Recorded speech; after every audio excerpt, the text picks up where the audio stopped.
Vamos ler dois textos. O primeiro em Mateus, capítulo 16. Mateus 16, 18.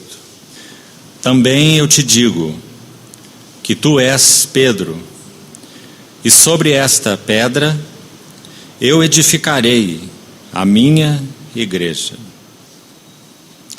Vamos destacar essa frase. Eu edificarei a minha igreja. Ainda em 1 Coríntios, capítulo 3, 1 Coríntios 3, 9. Porque de Deus somos cooperadores, lavoura de Deus, edifício de Deus sois vós. E aqui vamos notar essa primeira parte do versículo. Porque de Deus somos cooperadores. Vamos orar mais uma vez. Senhor, somos agradecidos porque podemos nos reunir como povo comprado do Senhor. Louvamos Teu nome por Te pertencermos exclusivamente. Nós nos oferecemos a Ti nessa noite para que sejamos, como povo Teu, ensinados por Ti mesmo. Cumpre Tua promessa entre nós, de que o Senhor habitaria e andaria entre os Seus. Toma nas Tuas mãos a Tua palavra, nossas vidas, e nos dá toda a provisão que carecemos para esse tempo de comunhão na Tua palavra. Revela-nos algo mais as belezas do Teu Filho, do Teu propósito, da Tua igreja. Em nome do Senhor Jesus, oramos. Amém. Irmãos, esses 3 dias que passarmos juntos, vamos buscar a ajuda do Senhor para compreendermos como essas duas frases que destacamos se completam, correm lado a lado. Primeiro, essa tremenda declaração do capítulo 16 de Mateus, verso 18, quando nosso Senhor Jesus afirma, Ele mesmo, com todas as letras, com esse pronome pessoal tão forte: eu edificarei a minha igreja. Eu edificarei. Por outro lado, a frase que nós destacamos do apóstolo Paulo em Coríntios diz: porque de Deus nós somos cooperadores. Quando nós buscamos compreender esse tema na palavra de Deus, nós vemos que ele é amplo, abrangente. Desde Gênesis a Apocalipse, nós vamos ver a história de Deus com o homem, em termos, por um lado, da gratuita, exclusiva, soberana graça de Deus.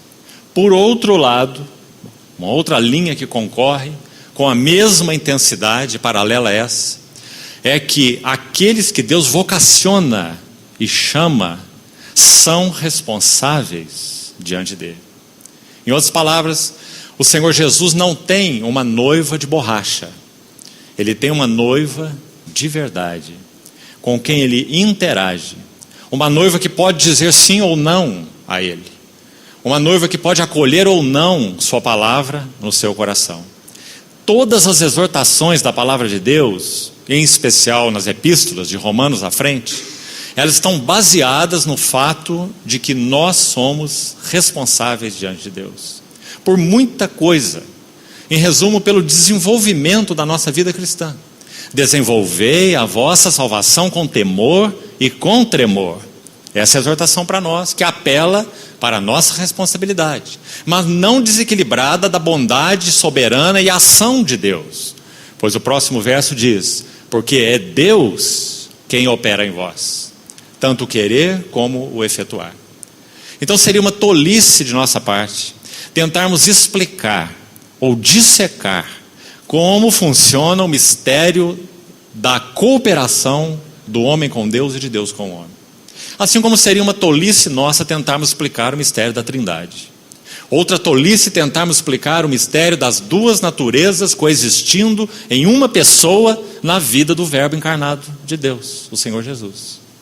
Então, Claro, nós não gastaremos esses 3 dias com tolices e explicações vãs e impossíveis, mas sim afirmando os 2 lados da verdade bíblica com igual intensidade e buscando entender como e o que significa essa nossa resposta à revelação da graça e glória de Deus que nos foi dada gratuitamente em Cristo Jesus. Então, por um lado, e esse eu é muito exclusivo, eu edificarei a minha igreja. Por outro lado, de Deus nós somos cooperadores. Deus opera? Sim. Ai de nós se Deus não operasse. Nós cooperamos? Sim. Ai de nós se nós não cooperarmos. O livro de Hebreus chega a dizer assim: como escaparemos nós se negligenciarmos uma tão grande salvação? O mesmo livro chega a dizer que quando Deus tratou com tanta bondade e graça soberana aquele povo no deserto, capítulos 3 e 4 vão enfatizar isso, derramando aquele sangue do cordeiro no Egito, passando aquele sangue nas portas, uma total provisão da graça, da bondade soberana de Deus, ordenando que o povo comesse a carne do cordeiro nas suas casas, se preparando para aquela jornada, e foi aquele povo chamado, redimido, escolhido para o deserto. Quando Deus começa a tratar com eles, rebelaram-se nos seus corações. Então os capítulos 3 e 4 de Hebreus vão usar 3 vezes a citação do Salmo 95. 3 vezes, não apenas uma. Você se lembra qual a citação? Hoje, se ouvirdes a sua voz, não endureçais os vossos corações. 3 vezes. A primeira vez relacionada ao chamado para sermos edificados casa de Deus. A segunda vez ligado ao chamado para sermos companheiros de Cristo. Hebreus 3,14. Temos nos tornado participantes, a palavra ali é companheiros de Cristo. E o terceiro aspecto, no capítulo 4, somos chamados para entrar no descanso que nos está preparado em Cristo Jesus. E essa é uma atitude positiva, pois ele diz: apressemo-nos, em algumas traduções, esforcemo-nos, capítulo 4, verso 11, para entrar naquele descanso, para que ninguém caia segundo o mesmo exemplo de desobediência. Qual exemplo? A geração do deserto. Mas lembre-se, uma geração redimida, eleita, separada pelo Senhor. Foi essa geração que teve os seus cadáveres prostrados no deserto. Então, queridos irmãos, contando com a necessária e preciosa ajuda do Senhor, vamos buscar nesses 3 dias entender algo, que o Senhor seja misericordioso conosco, desse assunto da nossa cooperação, no que concerne a essa maravilhosa graça que já nos foi dada por Deus em Cristo Jesus. Quando nós, ou se nós, começarmos esse assunto pelo lado correto, nós temos que começar por Deus, claro. Deus é a fonte de toda ação. Toda a nossa resposta a Deus é uma reação. Mas de alguma maneira essa resposta pode ou não ser dada no que concerne a nós. Alguns são mais lentos, outros procrastinam, outros se desviam, até se extraviam e tornam aquele trabalho que Deus havia desejado de fazer de uma forma consistente na vida deles, durante um tempo determinado, um longo, enfadonho, cansativo, doloroso e triste processo, porque nós não nos submetemos, em uma palavra, ao falar de Deus. De novo, o livro de Hebreus começa e termina com falar de Deus. Havendo Deus outrora falado muitas vezes, de muitas maneiras, nesses últimos dias nos falou pelo Filho, capítulo 1.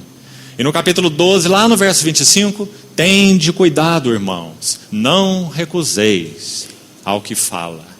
Que impressionante. Recebendo nós um reino, já recebemos, é nosso. Recebendo nós um reino inabalável, esse é o lado de Deus. Qual é o nosso lado?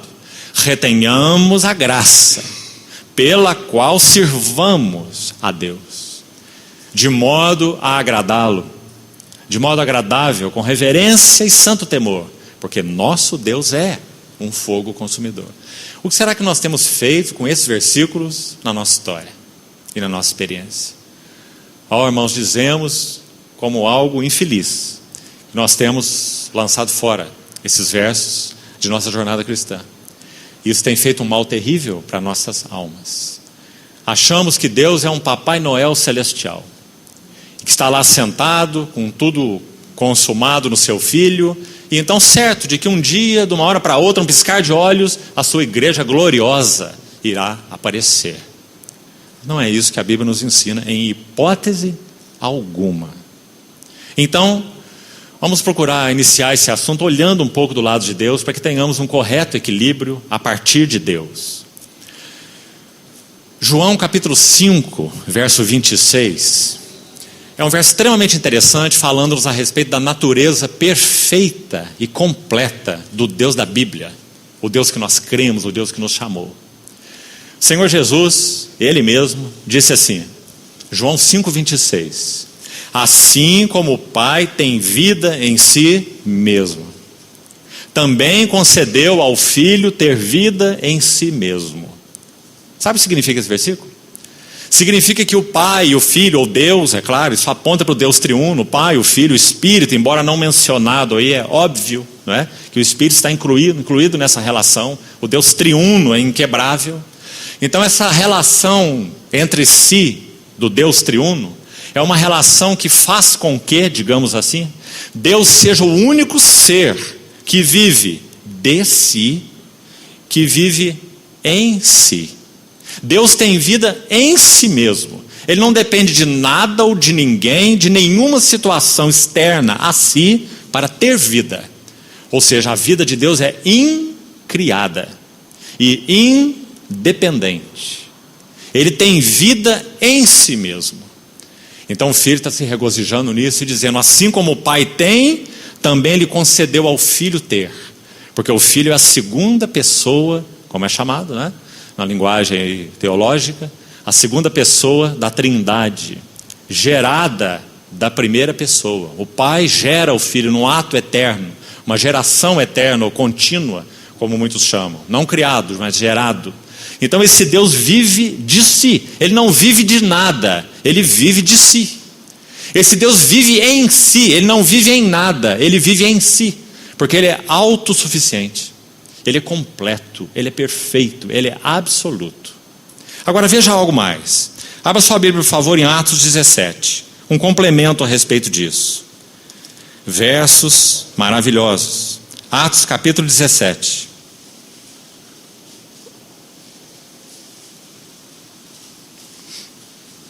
Veja o que diz o verso 25. Você sabe que Paulo aqui está pregando em pleno Areópago em Atenas, e sendo ouvido por filósofos, epicureus e estoicos.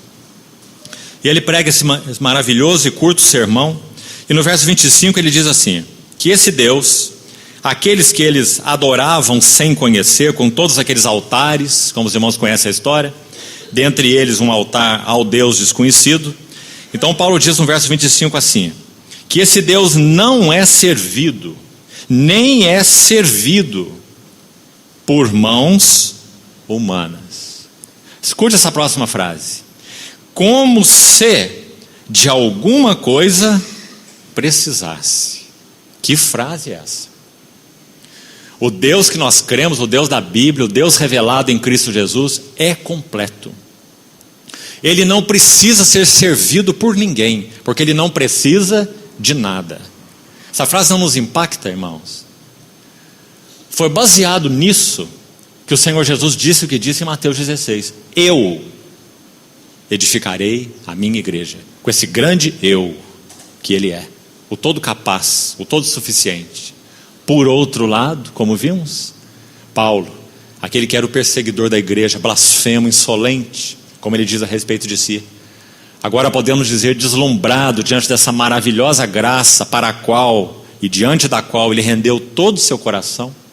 Ele diz, de Deus nós somos cooperadores. Colocado em outras palavras, com Deus nós operamos juntamente. O que Ele quer fazer, Ele fará com vasos, não sem vasos. O que Deus quer fazer, desejou fazer na eternidade, desde a eternidade no seu coração, queridos irmãos, Ele faria muito melhor sem nós. Você tem alguma dúvida disso? Não a tenha. Muito melhor sem nós. Sabe o que nós somos para Deus? Estritamente falando, nós não somos solução, nós somos problema. Ele faria de um modo muito mais pleno, rápido, seguro, sem nós. Mas Ele resolveu, e agora nós estamos tocando nele de novo, na sua eterna determinação e na sua eterna soberania, que apreciamos tanto. Ele decidiu, e ninguém irá dissuadi-lo, porque isso é um decreto eterno. Ele decidiu que não o fará sem vasos, sem instrumentos. E se ele o decidiu, quem o dissuadirá? Por outro lado, que conforto para nós nos trazem aquelas palavras de Jó. Depois do Senhor tomar aquele servo, revelado naquele livro de uma forma tão impressionante, em 5 características pelo menos: homem justo, reto, íntegro, temente a Deus e que se desviava do mal. Você diz, esse é um servo tremendo, maravilhoso. Se nós fôssemos como Jó. Mas o que aquele livro vai mostrar é que Jó era um grande problema para Deus, porque assim nós também o somos. Apesar de ser justo, reto, íntegro, temente a Deus e se desviar do mal, Jó confiava na sua própria justiça, em sua própria retidão. Então, depois de todo aquele trabalhar que os irmãos conhecem, ele termina dizendo assim: bem sei que tudo podes. Que frase mais maravilhosa. Jó sabia, depois do questionário que ele ouviu de Deus, não é? Então ele tinha que estar muito claro. O Senhor faz uma pergunta para ele bem mais difícil que a prova do Enem, e Jó tira 0 no questionário. Você já viu o questionário de Deus para Jó? Capítulo 38, 39, 40. É um questionário irrespondível. Deus pergunta para Jó se ele sabe o caminho do relâmpago. Muito difícil responder essa pergunta. Então Jó tira 0 na prova. E quando ele tira 0, ele diz assim: ponho a mão na minha boca, como dizendo, eu sou um falante, um intrometido.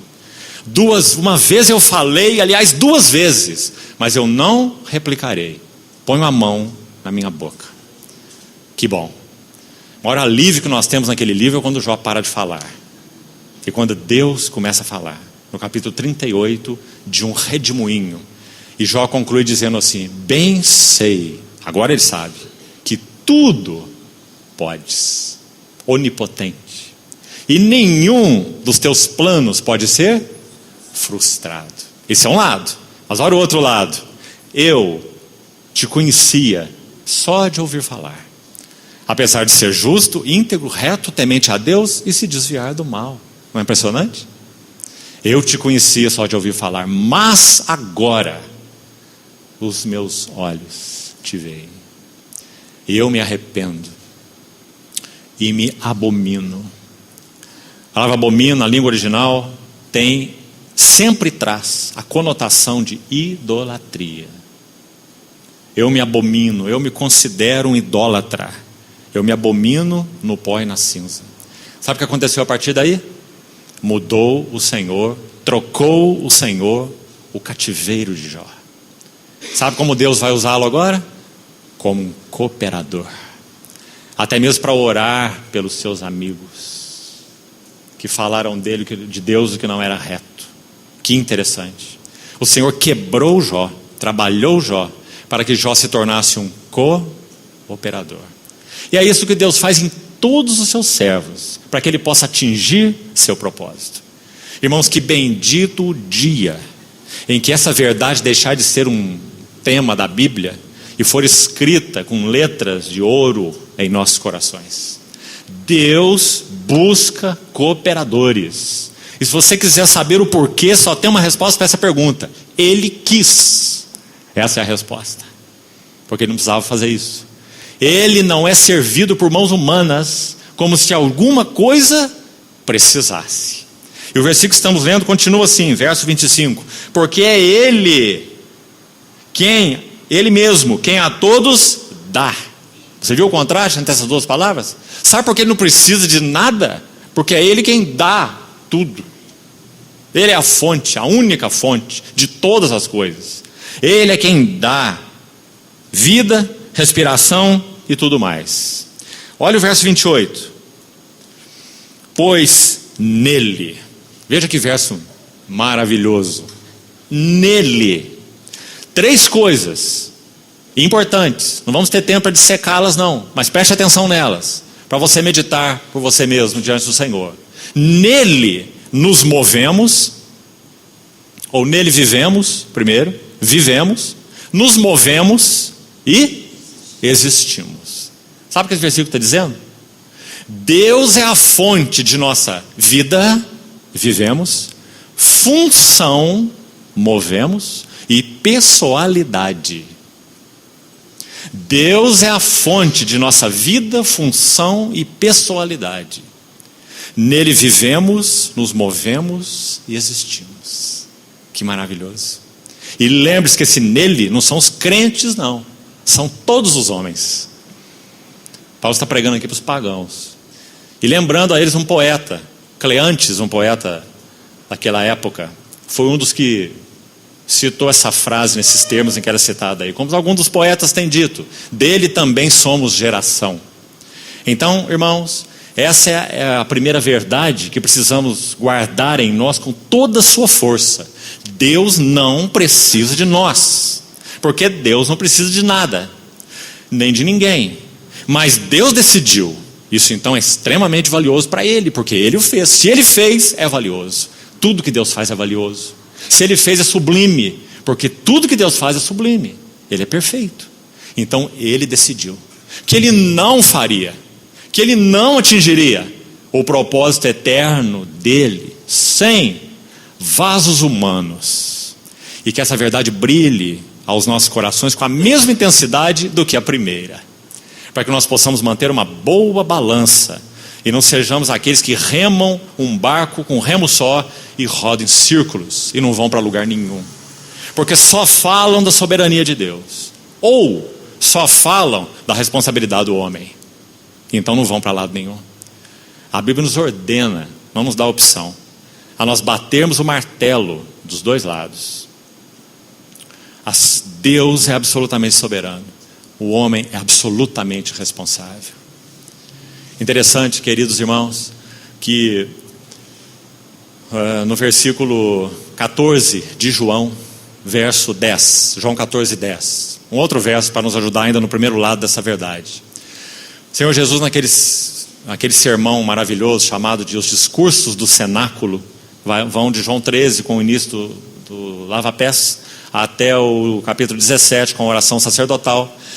No capítulo 14 de João, no verso 10, Senhor Jesus disse assim, falando aos seus discípulos: não crês que eu estou no Pai e o Pai está em mim? Mais um verso importante ainda para batermos aqui no primeiro aspecto fundamental. Deus é completo, perfeito, não precisa de nada, autossuficiente em si mesmo. Esse verso, estudado por um irmão da época medieval, chamado João Damasceno, ou João de Damasco, ele meditando sobre esse texto e procurando entendê-lo, usou algumas palavras, claro, apenas didáticas, né? Não devemos prender esses termos complicados, mas esse irmão, diante do Senhor, buscou encontrar um termo que ajudasse a entender esse assunto ininteligível, como falamos, né? Mas algo que pudesse ser compreendido aqui na nossa limitação a respeito do modo de vida do Deus triuno. Como Deus triuno vive, como o Pai vive com o Filho com o Pai, o Espírito com o Pai, o Filho com o Espírito, como essa trindade bendita vive. Então, meditando nesse versículo, esse irmão, João de Damasco: não crês que eu estou no Pai e o Pai está em mim? Então ele usou duas palavras interessantes. Ele disse que a trindade vive eternamente em interhabitação. Que palavra mais preciosa. Onde o Pai está, o Filho está e o Espírito está. Eles não são divisíveis. Onde o Filho está, o Pai está e o Espírito está. Onde o Espírito está, o Pai está e o Filho está. Isso não é bendito e maravilhoso? Se hoje nós recebemos o Espírito, então nós temos a presença do Filho em nós e nós também clamamos Abba Pai e temos comunhão com Ele. Porque a trindade não pode ser dividida, a triunidade de Deus. Então, pensando sobre isso, esse irmão usou a palavra interhabitação. Não é compreensível para nós. Como uma pessoa pode habitar totalmente na outra e essa primeira totalmente nessa outra? Impossível explicarmos. Mas é assim com Deus triuno. Interhabitação. E também ele usou a palavra interpenetração. Ou seja, a pessoa do Pai penetra a pessoa do Filho, penetra a pessoa do Espírito, e assim com todas as pessoas. Elas se interpenetram e não apenas interhabitam. Muito interessante essas duas palavras, porque nos dão um vislumbre que seja da glória, do ser de Deus. Mas também uma outra palavra foi usada por ele mesmo. E essa palavra é pericoresis. E essa palavra pericorese, que vem de Coreia, que significa dança, peri significa ao redor, pericoresis, literalmente seria uma dança ao redor, traduzindo literalmente. Porque naquele tempo havia uma dança intrincada, em que as pessoas se revezavam nos movimentos, mais ou menos como que dançando em círculos, e uma pessoa saía de uma posição de frente e ia para uma posição de trás, e havia um movimento naquelas pessoas que dançavam. Quem olhava de fora via algo maravilhoso. Aquelas várias pessoas, não uma só, várias pessoas, mas se movendo de uma forma unânime, ou em sincronia, uma sincronia e harmonia de movimentos maravilhosa. Então ele buscou usar essa figura tão popular, tão conhecida dessa pericoresis, para sugerir algo relacionado ao ser de Deus. Como que dizendo, o Deus triuno vive numa dança eterna, de plenitude, de harmonia, de completação, de sincronia, pericoresis. Esse é o nosso Deus. Como um ser assim necessitaria de alguém ou de algo? Não. A não ser que ele tivesse assim determinado. E sabe como e quando ele determinou isso? Bom, intrinsecamente falando, nos seus conselhos eternos. Mas sabe quando ele trouxe isso à luz? Um dos versos sem dúvida mais lindos do Velho Testamento. João 1:26. Quando Deus triuno, nessa dança eterna, completa e perfeita, ele fala e diz assim: façamos o homem à nossa imagem e conforme a nossa semelhança. Não é maravilhoso, irmãos? Façamos. Viu a linguagem no plural? Porque essa interação entre o Pai, Filho e Espírito. Façamos o homem. E que singular. Zacarias 12, o primeiro versículo de Zacarias 12, diz assim: fala o Senhor, que estendeu os céus, fundou a terra e formou o espírito do homem dentro dele. Olha que versículo. Você já viu esses 4 elos nessa corrente aí? Fala o Senhor, o Deus todo suficiente, sublime, soberano, que não precisa de nada, o Senhor. Mas ele estendeu os céus. Nesses céus imensos, ele colocou um grãozinho de areia, nosso planeta. Ele fundou a terra. E nesse planeta ele colocou um outro grãozinho, o espírito do homem. Como ele é pequeno, considerando esse aspecto aí geográfico e físico, não é? Mas sabe o que ele faz? Esse Senhor que fala, ele vem ocupar essa posição aqui. O Senhor, estendeu o céu, fundou a terra, formou o espírito do homem dentro dele, sabe para quê? Para ele vir morar no espírito do homem e ter comunhão com ele e chamar o homem para ser seu cooperador. Oh, irmãos, por que Deus não chamou anjos? O Miguel é muito melhor do que nós, o Gabriel também, mas ele nos chamou. Nenhum ser criado por Deus é habitação de Deus, a não ser o homem.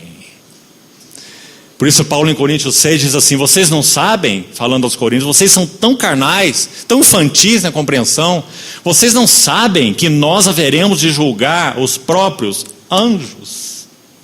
1 Coríntios 6. Que maravilhoso, irmãos. Então, façamos o homem a nossa imagem e conforme a nossa semelhança. E a partir dali ficou muito claro para Adão e posteriormente para sua esposa que eles foram chamados para cooperação. Falharam imediatamente e o pecado entrou. Mas nós sabemos que nenhum dos seus planos pode ser frustrado. E então, vamos começar hoje, seguiremos amanhã. O que Deus fez para que o seu propósito, que não pode ser frustrado, agora se cumprisse em vasos deformados? O que Deus iria fazer? Será que Deus agora estava de mãos amarradas? Será que agora ele iria desistir da raça? Será que agora ele puxaria uma segunda carta na manga? Será que Deus tem plano B? O que a Bíblia nos ensina. Então, irmãos, até Abraão, depois da queda, Deus continuou pleiteando com o homem. Mas até Abraão, Deus chamou homens, e até famílias, podemos dizer, de modo muito pessoal e particular. Deus tratou com homens, com pessoas, e quando muito com famílias, até Abraão. Isso vai de Gênesis 1, ou se quisermos de Gênesis 3, quando o homem cai, até Gênesis 11. Pessoas individuais, ou no máximo famílias, como Noé. Uma família que foi salva através da arca, 8 pessoas. Mas com Abraão é um ponto de virada nos tratos de Deus e no cumprimento dos seus propósitos eternos. Por quê? Porque em Abraão, Deus não tem em mente lidar com um indivíduo. Em Abraão, podemos dizer, usando as palavras de Levítico, de Hebreus, nos lombos de Abraão, Deus tinha uma raça, Deus tinha um povo. Então, quando ele chamou Abraão, esse é um ponto de virada. Não é por menos que Gênesis 1 a 11 forma uma primeira seção do livro, que vai exatamente até Babel, depois do dilúvio, e aquela geração toda corrompida. E Gênesis 12 inicia uma outra seção, exatamente com o chamado de Abraão, até o capítulo 50. Dos capítulos de 1 a 11, nós temos 3 personagens-chave: Abel, Enoque e Noé. Nos capítulos de 12 a 50, nós temos 4 personagens-chave: Abraão, Isaque, Jacó e José. Então o livro de Gênesis se compõe de 7 personagens. 3 até o capítulo 11, Abel, Enoque e Noé, e 4 do capítulo 12 ao 50, Abraão, Isaque, Jacó e José. E o que acontece nessa segunda sessão? Que maravilha! Por isso Gênesis é chamado de o livro das sementes. Sabe o que Deus tem em vista quando chama Abraão? Colocado em uma palavra. E vamos buscar com a ajuda do Senhor, então, dissecar um pouco disso. Uma casa. Quando Deus chama Abraão, o que ele deseja é uma casa. Sabe por quê? Casa, na tipologia bíblica, fala de glória. Se você estudar esse assunto da casa de Deus na Bíblia, você vai chegar a uma conclusão tripla. Que casa de Deus, por falar de glória, ela fala de habitação. Casa de Deus é o lugar da habitação de Deus. Tudo que Deus, o Deus do céu, o Deus eterno, o Deus santo, o Deus sublime, o Deus completo, o Deus perfeito, tudo que Ele quer é uma habitação nos vasos que Ele criou para isso. Façamos o homem à nossa imagem e conforme a nossa semelhança. Ele não mudou o seu propósito. Então, habitação. Segundo aspecto ligado à casa, testemunho ou revelação. Deus deseja uma casa porque Ele quer, através de nós, ter um lugar de testemunho ou um lugar de revelação.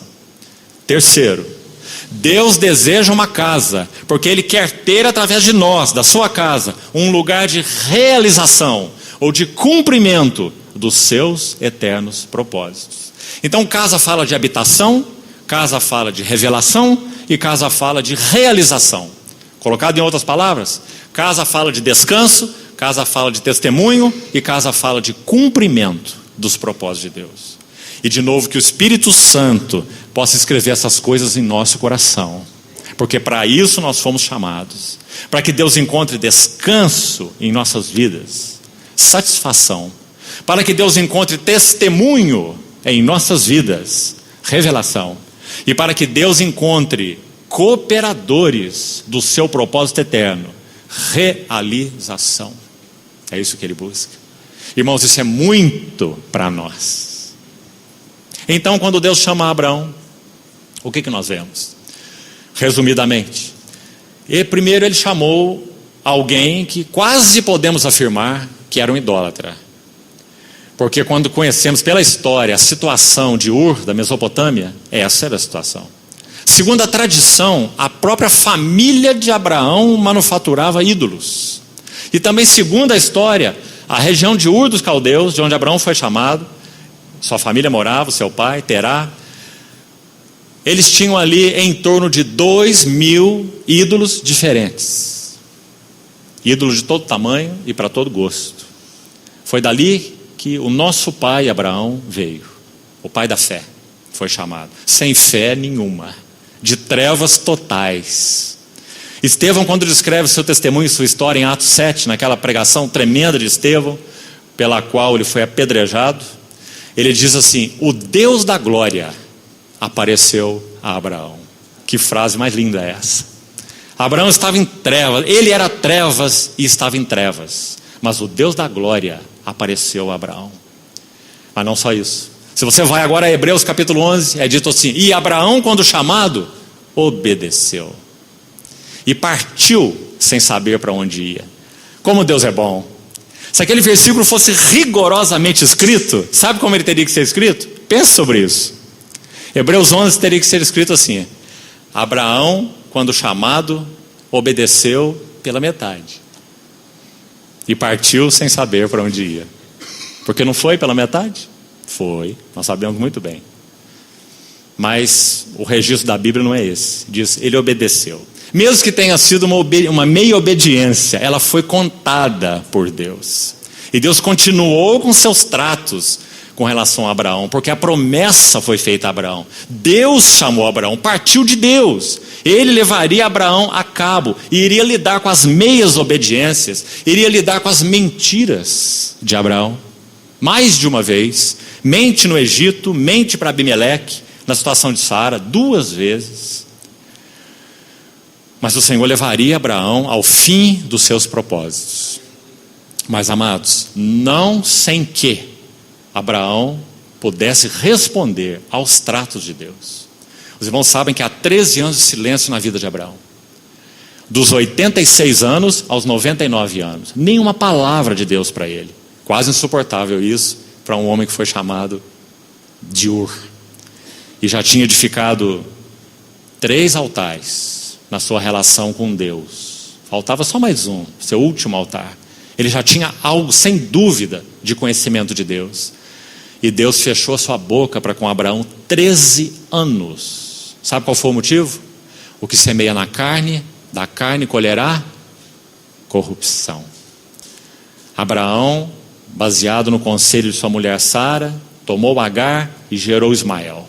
Então nós temos 13 anos de silêncio de Deus. O que o homem semear, isso também ceifará. Mas aos 99 anos, de novo, o Deus bondoso e soberano e fiel, o Deus todo-poderoso apareceu a Abraão e disse: Abraão, anda na minha presença e ser perfeito. Não é um verso maravilhoso? Como que dizendo: Abraão, o meu propósito depende de mim. Eu fiz uma aliança com você. Você lembra quando Abraão partiu aqueles animais ao meio? Lembra-se? No capítulo 15 de Gênesis. Ele aguardava Deus para fazer aliança com ele. Partir o animal ao meio, colocar metade para lá e metade para cá, significa para o judeu cortar uma aliança. É uma aliança de sangue. Aquilo estava envolvido as próprias vidas. Não poderia se voltar atrás. E o Senhor falou a Abraão, ele deu ordem. Deus, Abraão, parte os animais ao meio.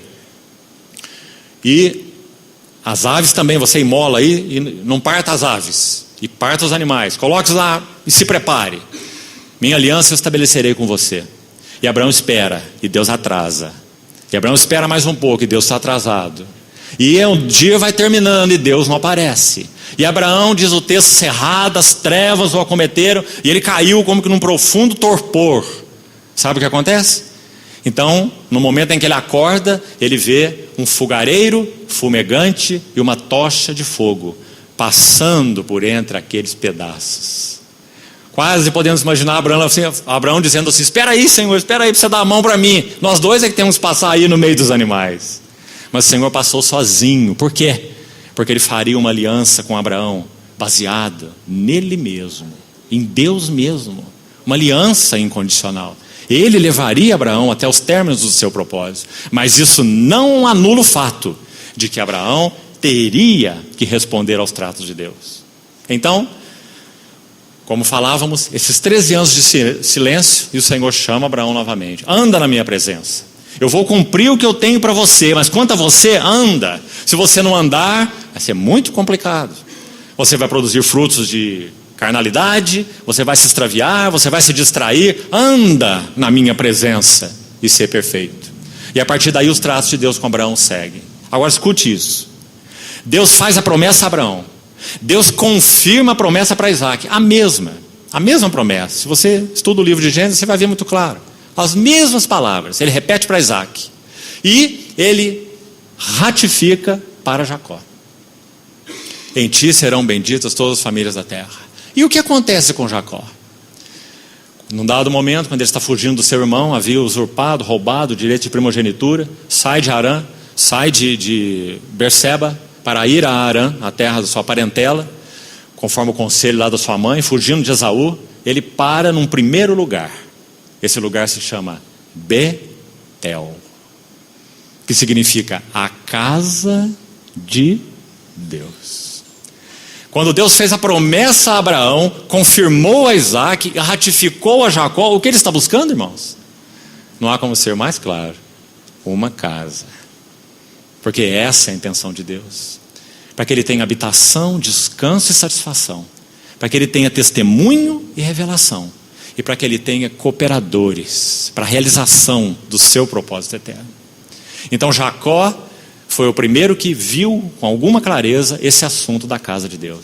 Quão terrível é esse lugar. É a porta dos céus. Olha o que ele está vendo. Que esse Deus eterno, esse Deus dos céus, ele tem uma casa, ele deseja ter uma casa aqui na terra. Essa é a casa de Deus, a porta dos céus. Então Jacó passa por toda uma peregrinação, até ele ser trazido para esse lugar de comunhão com Deus. E, depois de Jacó, nós vamos dar um último passo aqui por hoje. Como esse assunto da casa de Deus prossegue? Fazendo uma abordagem histórica e cronológica, o próximo instrumento que Deus usou, chamando para responder ao seu propósito, o mesmo propósito, a mesma linha. Deus não tem dois propósitos. Ele chamou o homem com este propósito. Deus quer uma casa aqui na terra, porque ali ele vai habitar, ali ele vai descansar, ali ele vai se revelar, ali ele vai realizar o seu compromisso, o seu propósito eterno. Então, depois de Jacó, a nação de Israel é formada no Egito. 70 pessoas descem para lá, você se lembra? Ali o povo se multiplica na terra de Gósen, aquela nação é formada, e agora entra Moisés. De novo, Moisés não era a solução, Moisés era o problema.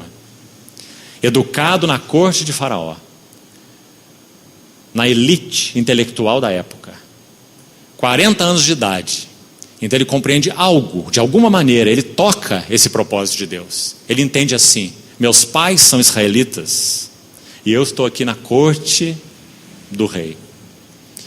Eu fui pego das águas, meu lugar era a morte, de lá eu fui tirado. Moisés significa isso, tirado das águas, levado para ser educado na corte, com a melhor educação, o suprassumo da época. Aos 40 anos ele entende algo: eu não sou um egípcio, eu sou um israelita, e Deus tem aliança com o seu povo. E então, veja a conclusão dele, tão óbvia: por que isso tudo aconteceu comigo? Porque Deus é soberano, porque Deus é bom, porque Deus tem seus propósitos, porque Deus é fiel. Então eu preciso cooperar com esse Deus. Então ele vai colocar suas mãos para cooperar com Deus. E o que ele faz?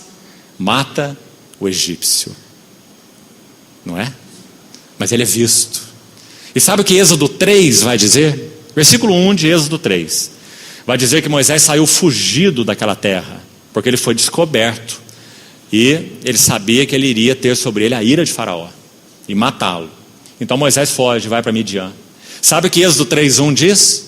Na nossa Bíblia, na nossa versão aqui, diz que ele foi apacentar os rebanhos de sogro, seu Jetro, no lado ocidental do deserto. Assim você vai ler aí na sua Bíblia, Êxodo 3:1. Literalmente, sabe como está esse texto? Moisés foi apacentar o rebanho de Jetro, seu sogro, atrás do deserto. Olha que expressão mais interessante. Você está vendo para onde que Deus mandou Moisés? No deserto já não tem nada, só cabrito. E Moisés foi para trás do deserto. O que será que tem atrás do deserto? Acho que só cobra, escorpião. Para lá que Moisés foi mandado. Porque ele precisava experimentar, aprender a primeira lição da cooperação com Deus. Desaprender. Tirar nossas mãos. Desaprendizado. Vós não saireis apressadamente, e nem vos ireis fugindo, porque o Senhor irá adiante de vós, e o Deus de Israel será a vossa retaguarda. Mas Moisés não compreendia isso, então ele teria que passar por essa experiência. Então nós conhecemos a história, 40 anos de deserto. Esse homem tão intelectual, tão instruído, sabe o que acontece com ele depois de 40 anos? Ele diz que a língua dele fica pesada. Eu não sei falar. Você pode imaginar isso? Foi um desaprendizado profundo. Ele quase ficou mudo nesse desaprendizado. Então o Senhor se revela da sarça ardente e chama-o 2 vezes: Moisés, Moisés. E fala sobre o propósito imutável dele, que iria tirar o seu povo. Para quê? Para onde? De novo, você tem alguma dúvida? Sabe como começa o livro de Êxodo? 1:1. Se você ler lá, começa com Egito. Sabe como termina o livro de Êxodo? Êxodo 40, de 34 a 38. Leia lá. A glória de Deus encheu o tabernáculo, a sua casa. Qual é o tema de Êxodo? Do Egito à casa de Deus. Então, abra em Êxodo 3, rapidamente. Veja o que acontece aqui. Êxodo capítulo 3.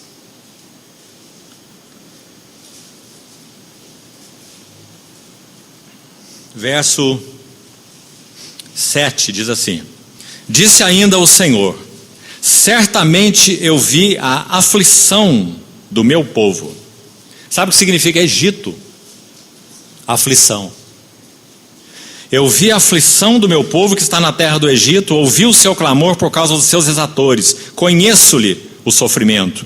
Por isso desci, a fim de livrá-lo da mão dos egípcios, para fazê-lo subir daquela terra a uma terra boa e ampla, terra que mana leite e mel. Podemos dizer que o versículo 3 até o versículo 9, nós temos a visão que Moisés teve. Para que nós sejamos cooperadores de Deus, é indispensável que nós tenhamos visão celestial. Irmãos, nós precisamos conhecer qual é o eterno propósito de Deus. Precisamos deixar de achar que Deus é um meio para atingirmos nossos fins, uma ponte para as nossas bênçãos ou realização particular. Nós somos chamados para que tudo que somos e tudo que temos responda ao propósito eterno de Deus e coopere com Ele.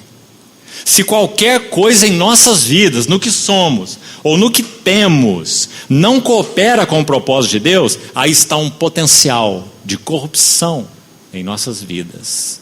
Que o Senhor fale aos nossos corações a respeito desse assunto.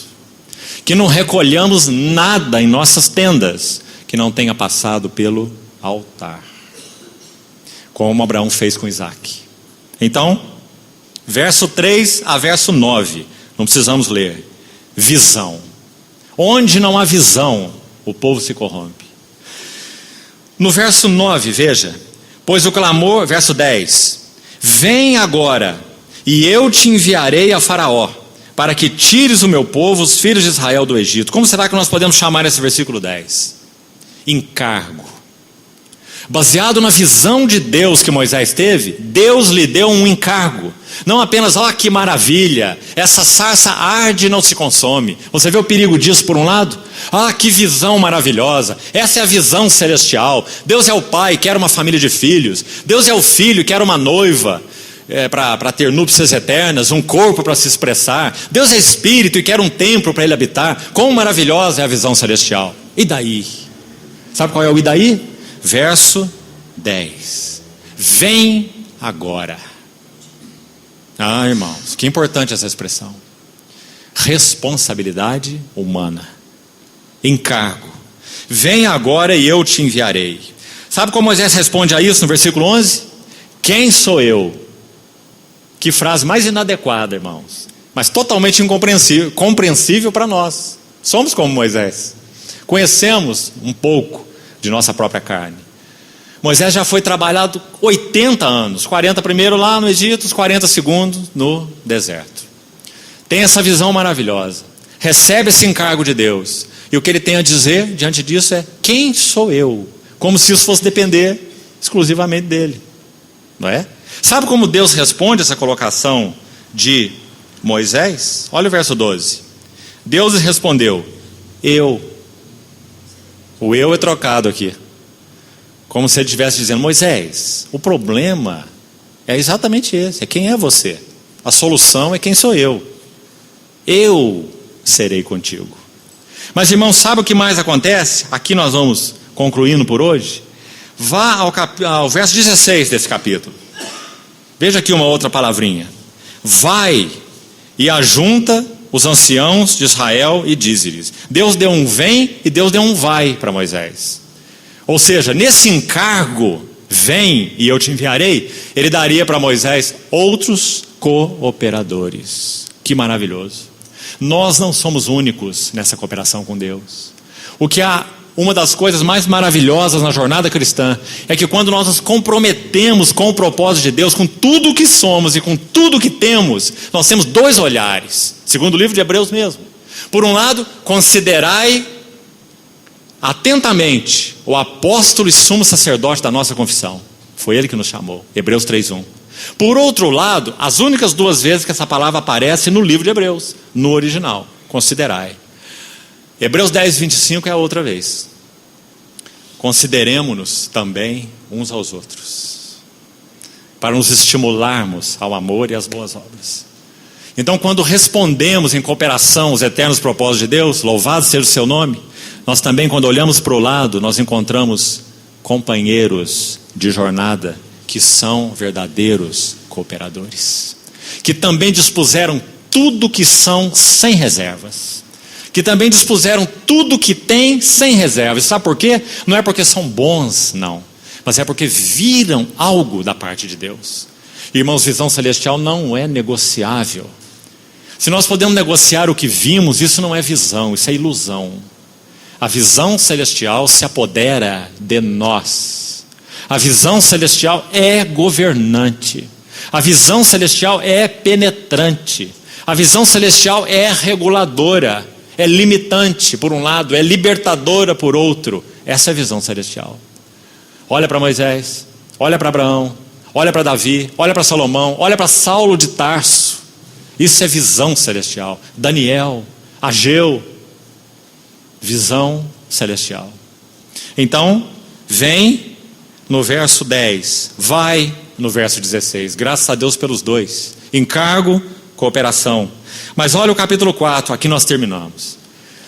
Que início, os primeiros 10 versículos maravilhosos. Estamos falando sobre cooperação e o que Deus quer fazer para nos tornar cooperadores. Então, leia, por favor, com cuidado, os 10 versículos do capítulo 4. São maravilhosos. O Senhor vai ter um diálogo necessário com Moisés, porque Moisés está muito amedrontado. Ele está dizendo: eu vou até lá, porque afinal de contas ele viu a glória na sarça. Ele ouviu Moisés, Moisés. Ele viu o Senhor dizendo: eu sou o que eu sou. Essa foi uma revelação nova, que até então não tinha sido dada. O Senhor diz a Moisés: eu me fiz conhecer a Abraão como o Deus Todo-Poderoso, mas agora a Moisés, eu sou o que eu sou, um Deus inextinguível, um Deus pleno, perfeito, completo, absoluto. Moisés viu tudo isso, mas ele ainda está temeroso. Ele está dizendo: eu vou até lá, eu vou até o faraó. 40 anos atrás ele fugiu com medo dali, porque ele matou o egípcio. Agora ele diz: eu vou voltar lá. Ele não tem como não fazer isso, diante do que ele viu. Mas ele tem medo. Então ele diz: eles vão ouvir a minha voz e eles não crerão. Veja como o capítulo 4 começa, está aí. Eles vão ouvir a minha voz, mas não crerão. Viu o tamanho do temor dele? Escute o que Deus faz. Baseado nessa afirmativa de Moisés, Deus faz uma pergunta. Louvado seja o Senhor pelas suas perguntas. Você lembra da primeira? Depois que o homem caiu? Uma das primeiras. Onde estás? Que pergunta é essa? Então aqui Deus faz mais uma pergunta para Moisés. Parece que Deus não está nem ouvindo o que Moisés falou antes. Ele falou: Senhor, eu vou lá, vou falar com seu povo e seu povo não vai me ouvir. Parece que Deus está em outra sintonia. Ele faz uma pergunta assim para Moisés: o que você tem na mão? Estranha a pergunta, não é? Como se Moisés falasse: ô Senhor, presta atenção no que eu estou falando, nosso assunto aqui não é esse não. Não é? O que você tem na mão? Aí Moisés tem que responder, porque Deus perguntou. Então ele vai dizer: uma vara. Sabe que vara era essa? A vara com a qual ele apacentou ovelha 40 anos, rebanho dos seus servos. Sabe para que serve essa vara? Para nada. Para ajudar a ovelhinha ali a seguir o caminho certo. Ovelhas, só cabritos. Finalidade dessa vara. Sabe o que o Senhor disse para ele? Lança essa vara no chão. E ela se tornou uma cobra. E Moisés fugia dela, com medo. Aí o Senhor diz: tome-a pela cauda. Porque quem iria tratar com a cabeça da cobra era outro. Moisés é só uma figura. Então toma essa cobra pela cauda. E ela se tornou de novo em vara. O que isso significa? Tem alguma coisa aí, irmãos? Ou nós estamos interessados em historinhas da Bíblia? Qual é o princípio espiritual aí? A autoridade espiritual sempre é resultado de quebrantamento. A vara que Moisés usou para apacentar cabritos durante 40 anos, a vara do quebrantamento, saiu da corte, da elite de Faraó e foi mandado para o nada, para trás do deserto. Quebrantamento. Qual o resultado desses 40 anos? Autoridade. Esse é um princípio de Deus. Nunca poderemos exercer genuína autoridade espiritual se não formos quebrados. Segundo sinal: mete a tua mão no peito. Então Moisés meteu sua mão no peito. E quando ele a retirou, ela estava leprosa, branca. Então o Senhor disse de novo: mete de novo a mão no peito. E quando ele retirou a mão, ela estava restaurada. Quando Moisés foi ao Egito, ele só realizou o primeiro sinal. Você se lembra? Diante dos mágicos lá do faraó. Lançou a vara e a vara se tornou em serpente.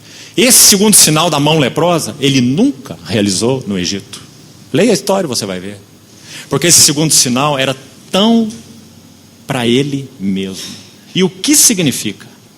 Se Moisés iria usar a vara, resultado do quebrantamento, que mostraria a tremenda autoridade de Deus no Egito, 10 pragas pela mão dele, o Senhor julgando de uma forma tão tremenda e soberana no Egito, e Moisés é o instrumento, manuseando essa vara da autoridade de Deus. Então o que ele precisava saber?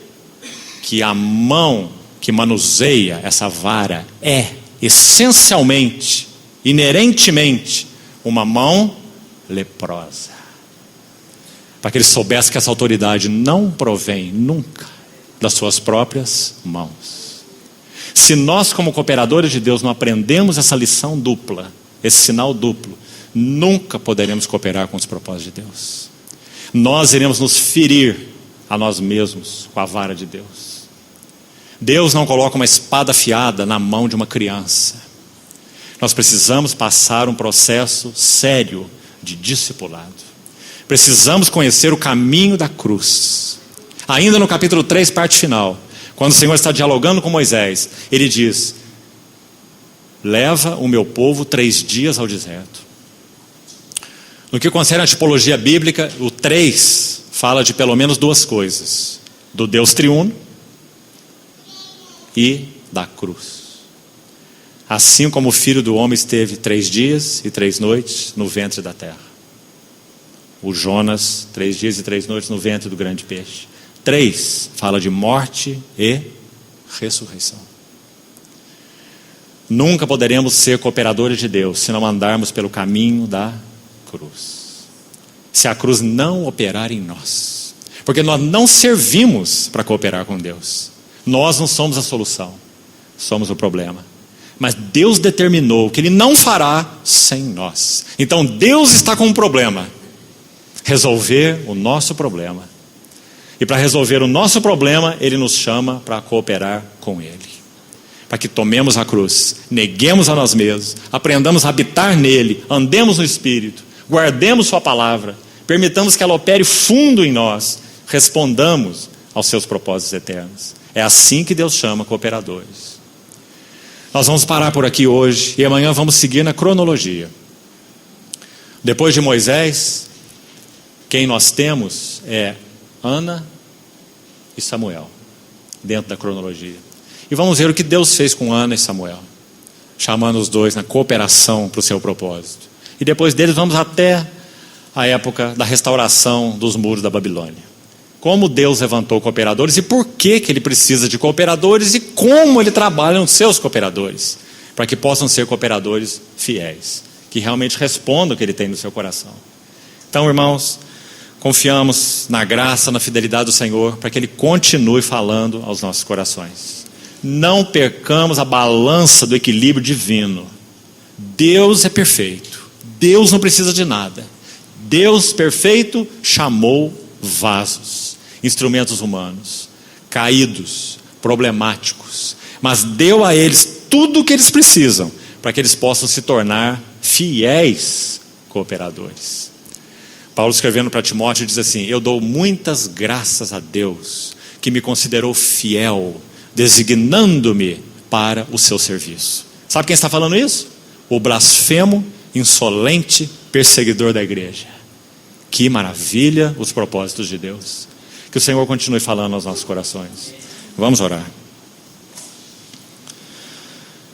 Senhor, te pedimos isso, que tua palavra seja nos nossos corações misturada com fé. Que nada daquilo que o Senhor tenha desejado nos falar nessa noite se perca em nós e entre nós. Ajuda-nos, Senhor, te pedimos, a respondermos com todo o nosso coração a esse sublime e eterno chamamento celestial. Guarda-nos de tudo que não responde a Ele, Senhor, e trabalha nossas vidas para que possamos, de maneira mais plena e profunda, responder a essa vocação celestial. Te pedimos, confiados em o nome do Senhor Jesus. Amém, Senhor.